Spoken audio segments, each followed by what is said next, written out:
Harox. 800,000 follower. Dahsyat.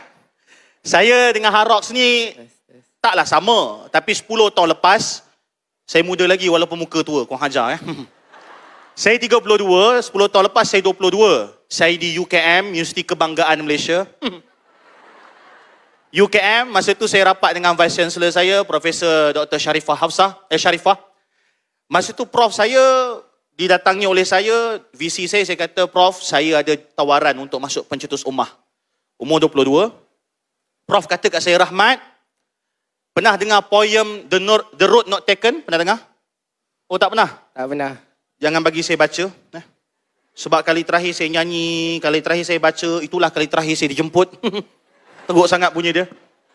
Takut tak dapat retake exam. Ya. Poem The Road Not Taken, Prof Sharifah minta saya, Vice Chancellor saya pada waktu tu, untuk saya fahami bahawa ada jalan-jalan yang perlu kamu lalui berbanding dengan jalan orang lain. Maka 22 masa tu umur saya tidak dapat kejar GOT, graduate on time, hanya kerana masuk pencetus ummah. Dan seorang lagi tak nampak GOT ataupun tak dapat untuk meneruskan pelajaran seperti orang lain adalah saudara Haris ataupun Harox. Rox, 10 tahun akan datang kamu mungkin akan jadi orang yang lebih besar. Tapi untuk buat masa ni, pengalaman kamu sebagai anak muda, mahasiswa. Janganlah nampak sangat, Rob. Jangan gementar sangat. You need a hug. Harox, saya tak kenal dia sebelum misi. Tapi kami ditakdirkan pergi Sepanyol sama-sama. Saya pelik dengan nasib Mamat ni, yang kapal dia asyik rosak. Sehingga kan saya rasa mungkin dia Mossad. Asyik rosak kapal Mamat ni. Suwe sungguh. Rox, kisahkan pengalaman yang mungkin tak dapat dilupakan dan barangkali ada yang saudara mahasiswa-mahasiswi boleh ambil pendapat ataupun boleh ambil pengalaman kamu sebagai pedoman. Tepukan untuk Rox. Assalamualaikum dan selamat malam. Sebelum tu terima kasih kepada Piu Rahmat dan terima kasih kepada semua lecturer dan juga pelajar-pelajar yang sanggup datang walaupun hujan lebat. Saya hargai jasa kalian dan terima kasih juga kawan-kawan saya yang hadir. Saya rasa tak keseorangan hari ini. Okey, jadi tentang pengalaman saya dalam misi kemanusiaan ni, saya lebih suka bercerita tentang masa saya umur 21 tahun. Masa tu saya memulakan pelajaran diploma. Diploma kat mana, Harox? Diploma dekat Universiti Merdeka Sultan Idris. Oh, awak diploma sini? Oh. Okey, jadi masa tu saja je kacau awak. Okey. Jadi ketika tu saya aktif dalam buat satu bisnes kecilan lah, iaitu videografi. Saya memang suka ambil gambar, ambil video. Jadi saya diberi, orang kata apa, sponsor untuk pergi umrah. Itu adalah umrah pertama saya. Dan ketika itu juga saya masih dalam diploma. Jadi perkara pertama yang saya buat adalah saya terus accept untuk pergi umrah tu. Sebab saya tahu umrah tu adalah, orang kata apa, sangat penting dalam kehidupan kita. Okay? So saya accept dan umrah pertama tu saya berdoa, Ya Allah, andai kata satu hari nanti aku menjadi seorang yang kaya raya, Kau bagilah.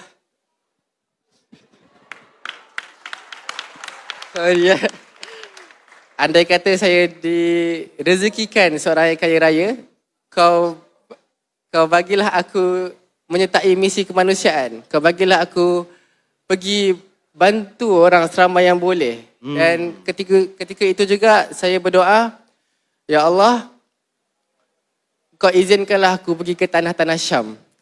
Jadi ya by Allah bagi dan Allah makbulkan doa tu. So nak kata betapa powernya umrah tu, sehingga kan Allah dengar doa kita. Allah tak makbulkan terus, tapi Allah bergantung kepada usaha kita. Kita usaha, Allah bagi. So apa yang saya nak tekankan adalah kita kena berdoa dan kita kena usaha sehabis baik. Faham tak? Faham. Kau tengah mengajar ke ni? Faham tak? Faham. Dia Harox memang style macam tu. Jadi korang sambutlah, faham tak? Faham. Okey. Dan kemudian saya direzekikan untuk pergi negara yang pertama adalah Syria. Bersama CSM, Cinta Salam Malaysia. Okay, dan juga Kak Farah Lila, charity. So, itu adalah negara pertama. Sampai je saya di bumi Syria, saya berdoa lagi. Ya Allah, aku nak pergi lagi tanah Syam. Aku nak pergi Lebanon, nak pergi Afghanistan, faham tak? Saya nak pergi Mesir, nak pergi Palestin, Jordan. So, tahun ke tahun Allah makbulkan doa, sampailah tahun 2025 Allah jemput dengan satu panggilan. Tuan Musa mesej saya, dia kata, Harox, awak nak pergi Gaza tak? Saya dengan tak fikir apa, Tuan Musa, saya nak pergi. Walaupun orang kata apa, nak buat decision pergi Gaza ni, dia bukanlah orang kata macam nak pergi lepak mamak, bukan. Meme ah. Meme ah. Dia kena fikir dunia dan akhirat, faham tak? So masa tu saya Faham. So saya fikir, okay, aku ada banyak tanggungjawab dekat dunia. Okay, kita ada banyak komitmen. So saya fikir balik, kalaulah di fasa usia kita sekarang, benda yang kita kejar adalah semestinya kita nak graduate. Betul tak? Kita nak convo, kita nak dapat dekan. That is the first thing untuk kita hadiahkan dekat ibu bapa kita. Yang kedua, kita mesti nak beli rumah. Kita nak ada kerjaya yang hebat. Kita nak family kita proud dan kita nak rezeki yang berkat. So dari situ, saya fikir, lupa jap. Okay. Bila kita dah fikir bahagian tu, so saya rasa the main thing is akhirat pula adalah apa yang kau boleh buat untuk agama kau. Faham tak? Faham? Faham. Kau tak tahu tu, Vice Chancellor pun kata faham tau. So dekat situlah terdetik hati saya untuk pergi misi ni. Dan itu adalah negara yang antara nak melengkapkan tanah Syam, Palestin. Jadi pengalaman masa pelayaran tu mengajar saya erti kita ni kena bersangka baik dengan Allah. Faham tak? Ya Allah.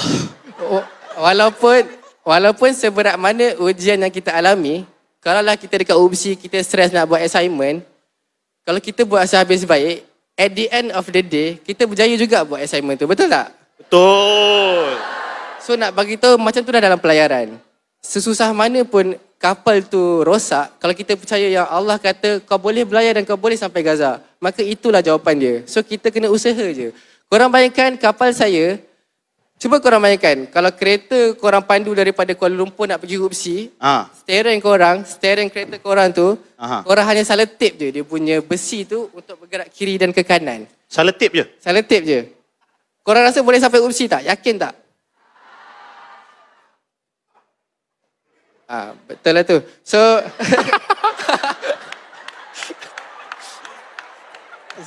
kau buat macam sembang mamak Buat macam sembang mamak Okey.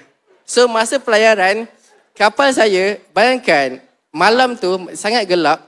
Dipenuhi dengan 50 buah kapal di atas lautan menuju ke Gaza. Kapal saya tiba-tiba terserong. Dan kapten kata, dia panggil Haris lah. Haris, help me, turun bawah. Kau bayangkan dengan kapal yang sangat kecil. Kalau kapal Ilya tadi kapal besar. Okey. Kapal saya sangat kecil.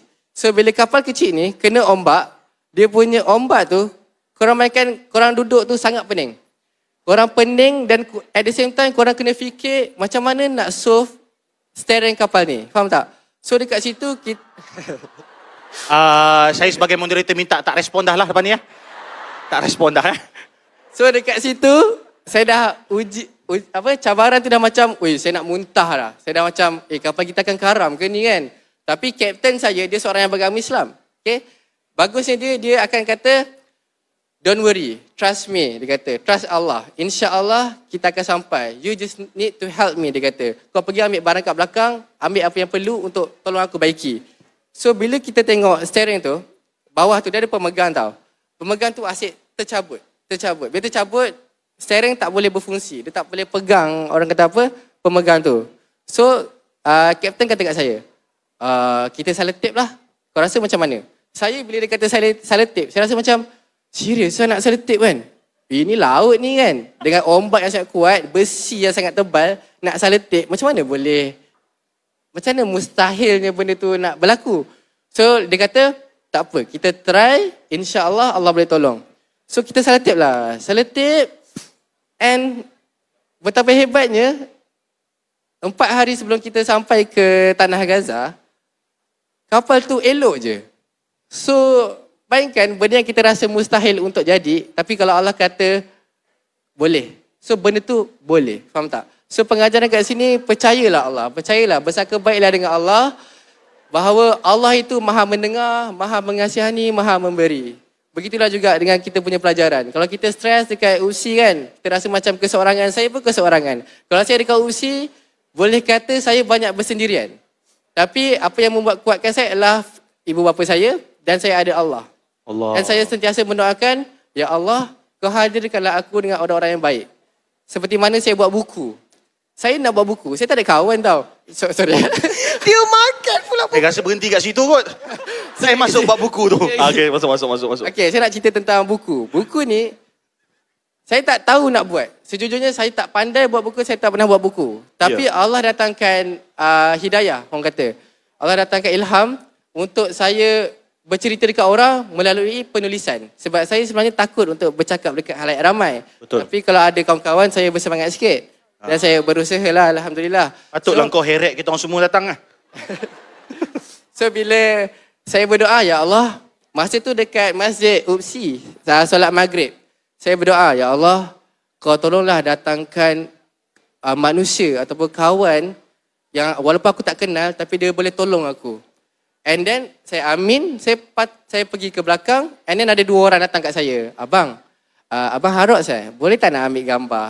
So saya pun macam, boleh. Lepas tu dah ambil gambar, lepas tu dia lelaki. Lepas tu saya kata kat dia, awak kenal tak siapa-siapa yang boleh tolong saya buat buku?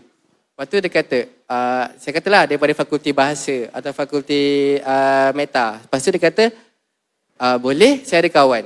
So saya pun terus kontak kawan tu dan saya terus PM dia cakap, boleh tak tolong saya buat buku? And then dia orang terus on, faham tak? So nak bagi tahu yang kau tak tahu nak minta kat siapa, kau ada Allah. Kau ingat, kat mana-mana kita berada, kalau kita rasa bersendirian, kita ada Allah. Allah akan bagi hala tuju dalam bentuk macam tu lah, faham tak? Dia tak bagi terus tiba-tiba kau ada buku, tiba-tiba dekat tangan kau ada buku, tak. Dia akan bagi petunjuk. Dia akan bagi slow-slow, okey, dia datangkan orang, dia datangkan kawan-kawan, dia datangkan ilham, faham tak? Daripada situlah kita akan sentiasa bersangka baik dengan Allah dan akan datang, insya-Allah, kita lebih, orang kata apa, lebih positif untuk kita menjalani kehidupan harian kita. Terima kasih, Habibur Rahmat. Saya terima kasih. Sama-sama Haroks. Sama-sama.